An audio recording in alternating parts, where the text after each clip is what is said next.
सभी विद्यार्थियों का इस YouTube चैनल भोज एकेडमी में स्वागत है। तो आज के वीडियो में हम लेकर के आए हैं कक्षा 10वीं का अध्याय 4 औद्योगिकरण के युग के प्रश्न उत्तर।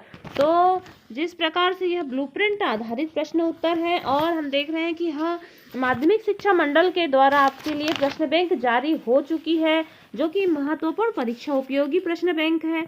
और इसमें देखिए कि महत्वपूर्ण प्रश्न उत्तर किस किस प्रकार के दिए हैं। तो ब्लूप्रिंट के आधार पर इस अध्याय से आपके इतिहास के इस अध्याय से कुल 7 अंक के प्रश्न आएंगे, जिसमें 7 अंक में 1 अंक के 2 प्रश्न रहेंगे और फिर 2 अंक का के भी 2 प्रश्न रहेंगे और 3 अंक का 1 प्रश्न रहेगा। तो इस प्रकार से आपके 7 अंक के प्रश्न हो गए।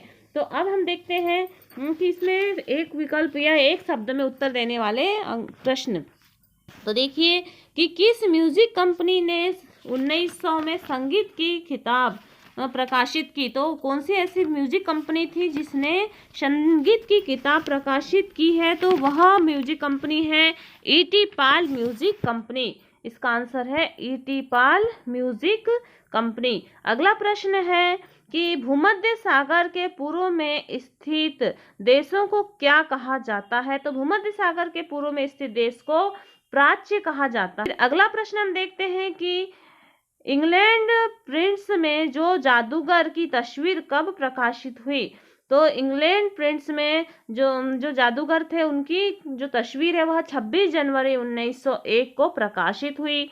अगला प्रश्न है कि चुन्नटों के सहारे कपड़े को समेटने वाले व्यक्ति को क्या कहा जाता है? तो इसे फूलर कहा जाता है। और स्पिनिंग जेनी मशीन का आविष्कार किसने किया? स्पिनिंग जेनी मशीन का आविष्कार जेम्स हर्ग्रीव्स ने किया था। नेक्स्ट प्रश्न, अगला प्रश्न है जे.एन. टाटा ने भारत का पहला लोहा इस्पात संयंत्र कहाँ स्थापित किया? तो यह जमशेदपुर में स्थापित किया। उसके बाद में हम सही विकल्प वाले प्रश्न देखते हैं। तो औद्योगिक क्रांति सर्वप्रथम कहाँ प्रारंभ हुई? तो यह इंग्लैंड में प्रारंभ हुई थी। सूती कपड़ा मिल की रूपरेखा किसने तैयार की? तो सूती कपड़ा मिल की रूपरेखा रिचर्ड आर्कराइट ने तैयार की। फिर देखिए कि 1840 के दशक तक इंग्लैंड का कौन सा उद्योग सबसे बड़ा उद्योग बन चुका था? तो यह है सूती वस्त्र उद्योग सबसे बड़ा उद्योग बन चुका था। अब देखते हैं हम रिक्त स्थान। तो रिक्त स्थान में देखिए कि कोलकाता में देश की पहली जूट मिल लगाने वाले कौन थे? तो सेठ हुकुमचंद थे। उसके बाद में वस्तुओं की गुणवत्ता के प्रतीक को खालिस्तान कहा जाता है।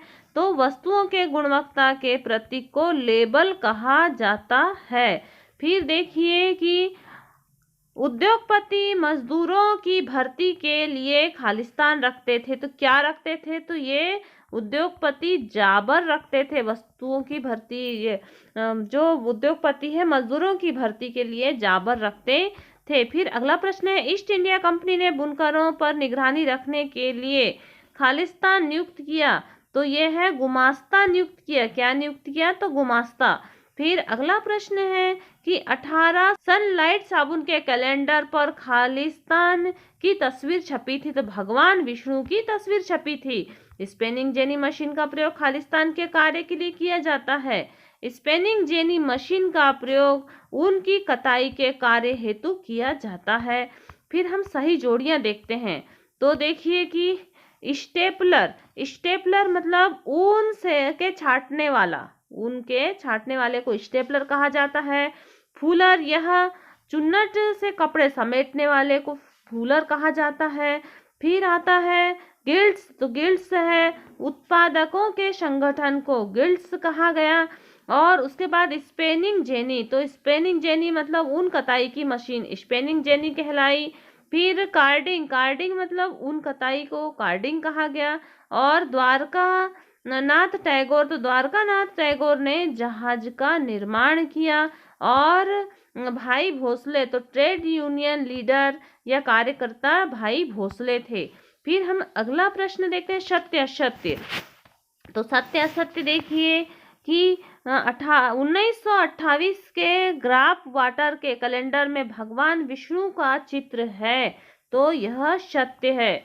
उसके बाद में विक्टोरिया कालीन ब्रिटेन में उच्च वर्ग के लोग हाथ से बनी हुई वस्तुओं को पसंद करते थे, यह भी सत्य है। और जमशेद जी भोये एक पारसी बुनकर के बेटे थे, यह सत्य है। जे.एन. टाटा ने जमशेदपुर में पहली सूती वस्त्र उद्योग खोला, तो जे.एन. टाटा ने सूती वस्त्र उद्योग नहीं खोला, इस्पात उद्योग खोला, इसलिए यह असत्य है। प्रथम विश्व युद्ध के समय भारत का औद्योगिक उत्पादन कम हुआ था, नहीं बढ़ा था, यह भी असत्य है। तो ये आपके न्यू टाइप वाले प्रश्न हुए। इसके बाद में हम अब देखते हैं कि 2 नंबर वाले अति लघु उत्तरी प्रश्न और उसके बाद में दीर्घ उत्तरी प्रश्न देखेंगे। स्पिनिंग जेनी मशीन क्या है? इसका आंसर देखिए, स्पिनिंग जेनी मशीन यह जेम्स हर्ब्रिज द्वारा 1764 ईस्वी में बनाई गई एक कताई की मशीन थी। इसके द्वारा एक पहिया घुमाने वाला मजदूर बहुत सी तकलियों को घुमा लेता था। अगला प्रश्न आता है, फ्लाइंग शटल का क्या अर्थ है? तो देखिए, फ्लाइंग शटल एक रस्सियों और पुलियों के जरिए चलने वाला यांत्रिक औजार है जिसका बुनाई के लिए इस्तेमाल किया जाता है। अगला प्रश्न हम देखते हैं कि ई.टी. पाल कौन था? तो ई.टी. पाल यह एक लोकप्रिय म्यूजिक कंपनी का प्रकाशक था जिसने 1900 में संगीत की एक किताब प्रकाशित की थी। फिर अगला प्रश्न देखते हैं हम, गुमास्ता कौन था? तो गुमास्ता यह ईस्ट इंडिया कंपनी द्वारा बुनकरों पर नियंत्रण रखने के लिए नियुक्त वेतनभोगी कर्मचारी को गुमास्ता कहते हैं। प्रश्न क्रमांक 5 है, गुमास्ता के 2 कार्य लिखिए। तो गुमास्ता के 2 कार्य निम्नलिखित हैं। नंबर 1, बुनकर पर निगरानी रखना और माल इकट्ठा करना और कपड़ों की गुणवत्ता की जांच करना। फिर देखते हैं प्रश्न क्रमांक 6, जाबर कौन थे?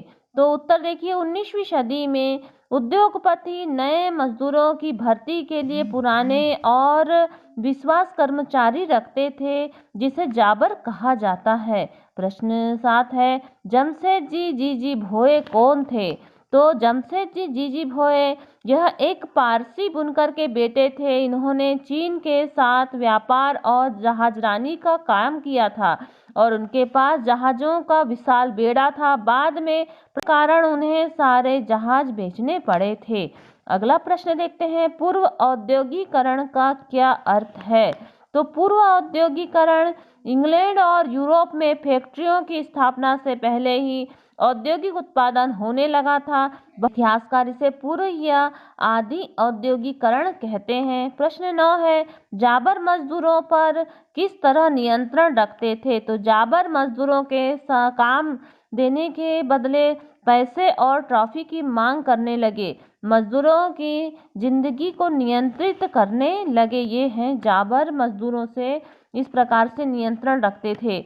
अगला प्रश्न है कि किन्हीं 2 पर संक्षिप्त टिप्पणी लिखी। तो आपके पास में स्टेपलर, फूलर और कार्डिंग दिया है। तो देखिए कि स्टेपलर किसे कहा गया है?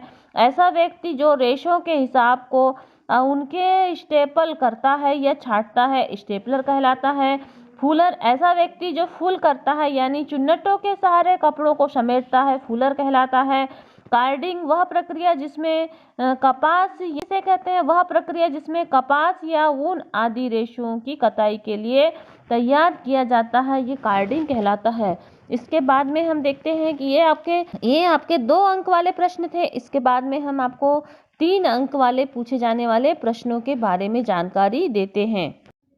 अब हम देखते हैं प्रश्न बैंक के लघु उत्तरी प्रश्न उत्तर, जो कि 3 अंक के प्रश्न उत्तर हैं। तो देखिए कि लेबल का भारत में प्रारंभिक इतिहास क्या रहा है? तो उसका आंसर देखिए, लेबल का भारत के इतिहास में पीछे मुड़कर देखें तो पता चलता है कि औद्योगिकरण की शुरुआत से ही विज्ञापनों ने विभिन्न उत्पादकों के बाजार को फैलाने में और एक नई उपभोक्ता संस्कृति रचने में अपनी भूमिका निभाई है। लेबल ही चीज़ों की गुणवत्ता का प्रतीक भी था।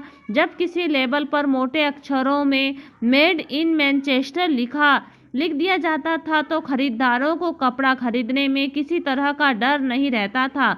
लेबल पर शब्द और अक्षर ही नहीं होते थे, लेबलों पर भारतीय देवी देवताओं के तस्वीर भी हुआ करते थे और राजा महाराजाओं के तस्वीर भी हुआ करते थे। तो इस प्रकार से लेबल का भारत में प्रारंभिक इतिहास था। फिर नेक्स्ट प्रश्न देखते हैं, प्रश्न क्रमांक 2 है, व्यापार क्षेत्र में विज्ञापनों का क्या महत्व है? तो उत्तर देखिए, व्यापार क्षेत्र में विज्ञापनों का अत्यधिक महत्व है और विज्ञापनों से वस्तुओं की खरीद और बिक्री में वृद्धि हुई।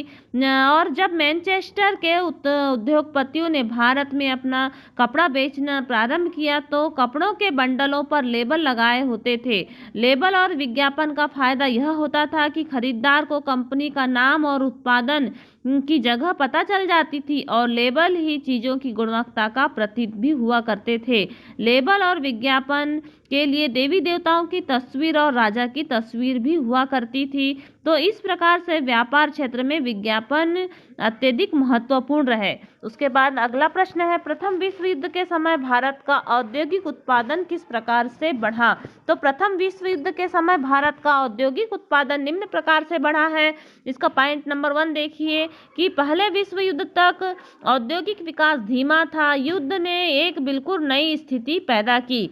दूसरा है, ब्रिटिश कारखाने सेना की जरूरतों को पूरा करने में युद्ध संबंधी उत्पादन में व्यस्त थे, इसलिए भारत में मैनचेस्टर के माल का आयात कम हो गया।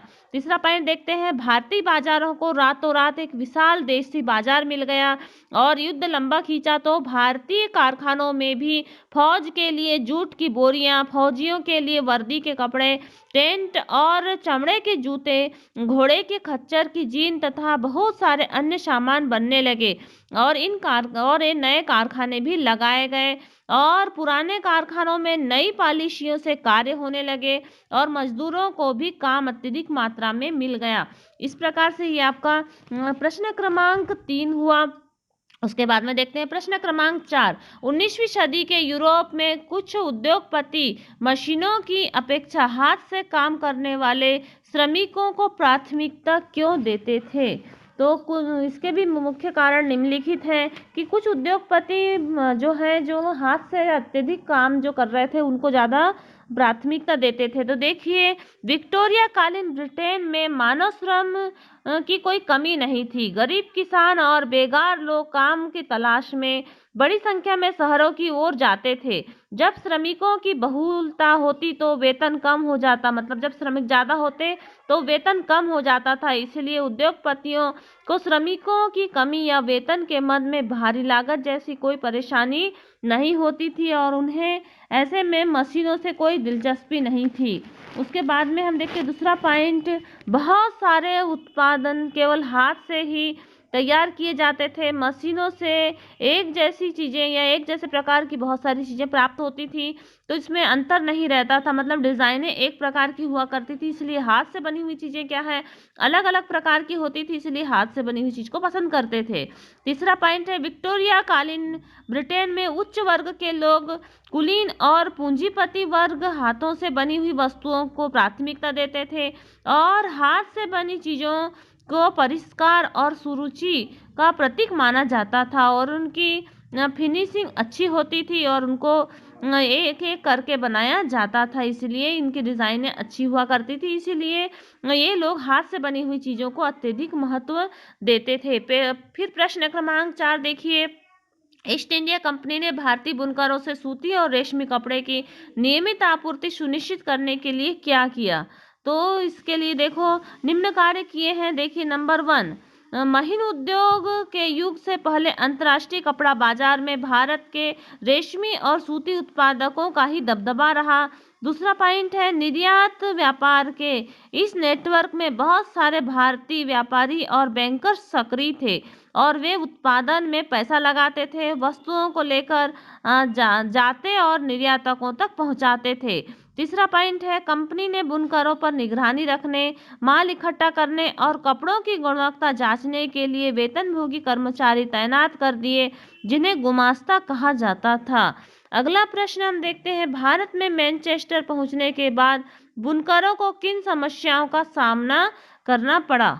तो भारत में मैनचेस्टर पहुंचने के बाद बुनकरों को निम्नलिखित समस्याओं का सामना करना पड़ा। देखिए कि जब इंग्लैंड में कपास उद्योग विकसित हुआ तो वहाँ के उद्योगपति दूसरे देशों से आने वाले आयात को लेकर परेशान दिखाई देते थे। उन्होंने सरकार पर दबाव डाला कि आयातित कपड़े पर आयात शुल्क वसूली करें, जिनसे मैनचेस्टर में बने कपड़े बाहरी प्रतिस्पर्धा में के बिना इंग्लैंड में आराम से बिक सकें।